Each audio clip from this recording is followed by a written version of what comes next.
Good morning 11th class.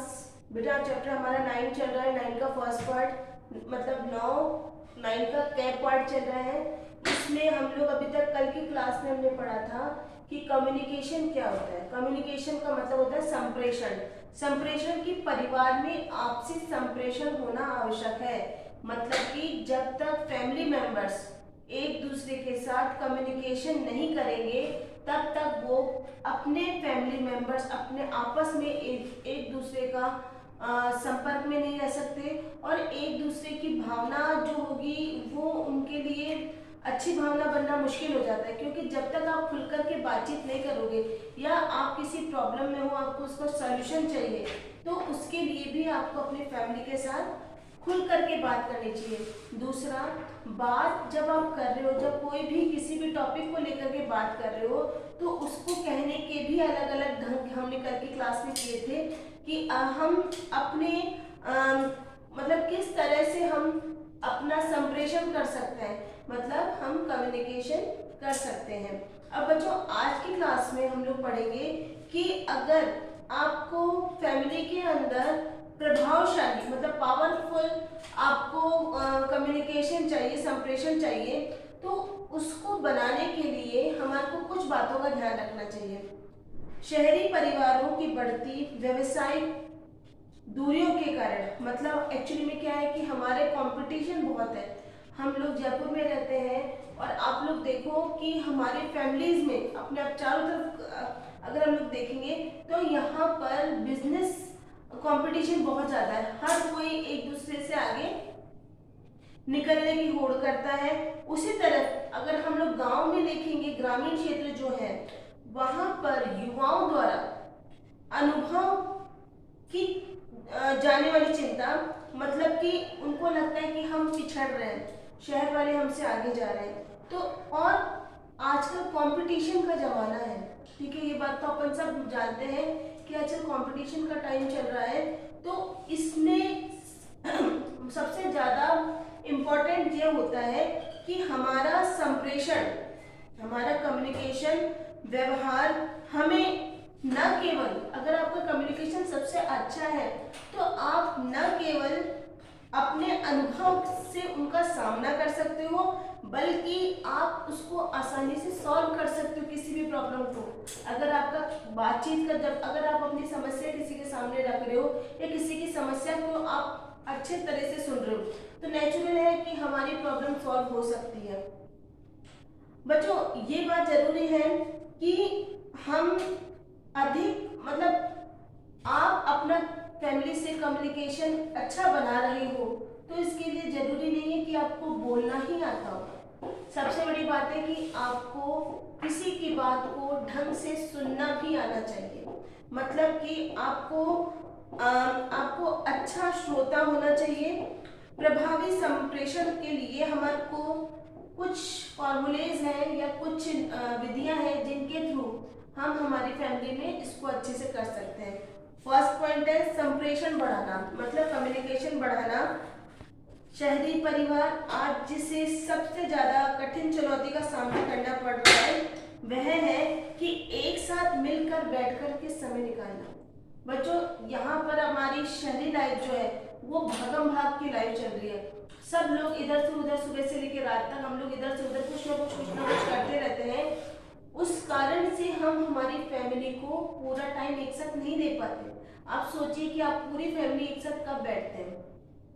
तो हमारा संप्रेषण अनुभव के करने के बजाय हमको मतलब अपने अनुभव बताने के बजाय हमें अपनी फैमिली के प्रॉब्लम को सॉल्व करने के लिए उनसे बातचीत करनी चाहिए। बच्चों उसके लिए हमें बातचीत करने के लिए घर के लिए पर्याप्त समय होना चाहिए। परिवार के सदस्यों के लिए बहुत महत्वपूर्ण है कि वो नियमित और प्रत्यक्ष रूप से बातचीत के लिए समय निकालें। मतलब रेगुलर आप लोगों को चाहिए कि आप अपनी फैमिली के टच में रहें, उनसे बातचीत करते रहें और उनसे पता करते रहें कि उनको क्या समस्या चल रही है। नियमित और प्रत्यक्ष के लिए बच्चों कई बार क्या करना चाहिए कि कभी कभी टीवी चलाए बिना एक साथ भोजन करना बहुत अच्छा होता है कि आप सब खाना खा रहे हैं, इस समय सिर्फ आप लोग अपनी बातों को सुन रहे हैं। ना कि टीवी की तरफ आपका ध्यान जा रहा है।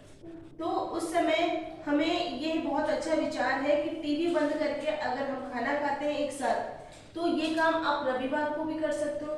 संडे को आप दोपहर में एक साथ बैठ करके जो कोई विशेष मुद्दे हैं, कोई विशेष पॉइंट्स हैं, महत्वपूर्ण मुद्दों पर आप बात कर सकते हो, चर्चा कर सकते हो। इसी प्रकार परिवार में बड़ों के साथ समय बिताना बहुत अच्छा होता है।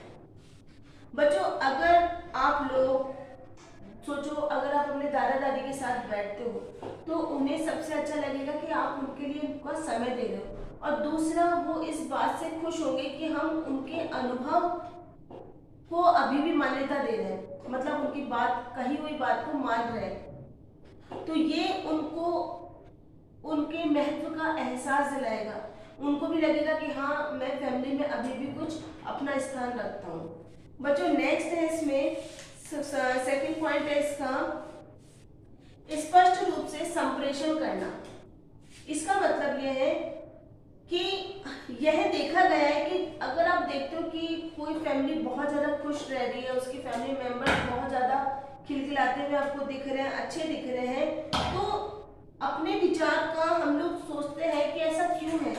ऐसा इसलिए होता है कि परिवार के सदस्यों के बीच, मतलब कि माता पिता के बीच, पति पत्नी के बीच और बच्चों के बीच कोई भी समस्या यदि उत्पन्न होती है तो उसका समाधान विशेष रूप से उनके लिए महत्वपूर्ण होता है, ताकि उनके बीच में कोई समस्या नहीं रहे और वो आपस में अच्छी तरह से अपना जीवन व्यतीत कर सके। कई बार क्या होता है कि अप्रत्यक्ष और अस्पष्ट कम्युनिकेशन के कारण समस्याओं का समाधान करने में हम विफल हो जाते हैं। हम कई बार नहीं समझ पाते कि सामने वाला व्यक्ति हमसे क्या चाह रहा है या हम उस व्यक्ति से क्या करवाना चाह रहे हैं। अगर ये स्पष्ट नहीं होता तो दोनों ही व्यक्ति दुखी रहते हैं। इससे परिवार के सदस्यों के बीच में मतलब अंतरंग, मतलब इंटरनल प्रॉब्लम रहती है, अंदर ही अंदर वो दुखी रहते हैं और भावनात्मक संबंध विकसित नहीं हो पाते, मतलब जो अटैचमेंट होना चाहिए वो डेवलप नहीं हो पाता। थर्ड पॉइंट है सक्रिय श्रोता। सक्रिय श्रोता बनना प्रभावी संप्रेषण के लिए अनिवार्य है कि आप जो कह रहे हैं उससे अच्छे से सुने। सक्रिय श्रोता बनने के लिए व्यक्ति को दूसरों के विचारों को बेहतर रूप से समझना चाहिए। मतलब आप अपनी प्रॉब्लम अगर किसी को कह रहे हो, सामने वाले की तरफ ध्यान ही नहीं दे तो फिर बहुत गलत लगता है, ठीक है। तो इस समय हमारे को ध्यान रखना चाहिए कि जो भी हमारी फैमिली में शाब्दिक और अशाब्दिक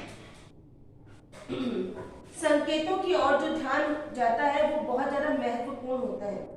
सक्रिय श्रोता के रूप में एक व्यक्ति को दूसरे व्यक्ति के महत्वपूर्ण दृष्टिकोण का ध्यान रखना चाहिए। आप जब कुछ कहते हैं तो उससे समझना चाहिए कि आप क्या कह रहे हो, उसका तात्पर्य क्या है, उसको क्या आपको कई बार कभी आप किसी से पूछते हो कि नहीं मैं उस समय क्या सही था, तो ये वर्डिंग उसके लिए बहुत अच्छे होते हैं। तो बच्चों, ये चैप्टर हमारा अभी यहीं खत्म हो रहा है। इसके क्वेश्चन आंसर्स आप लोग कर लेना। अगर इसमें कोई भी प्रॉब्लम आती है तो बच्चों आप लोग मुझसे पूछ सकते हैं और इनको लिख करके मुझे अपनी कॉपी में ज़रूर से ज़रूर दिखाएं।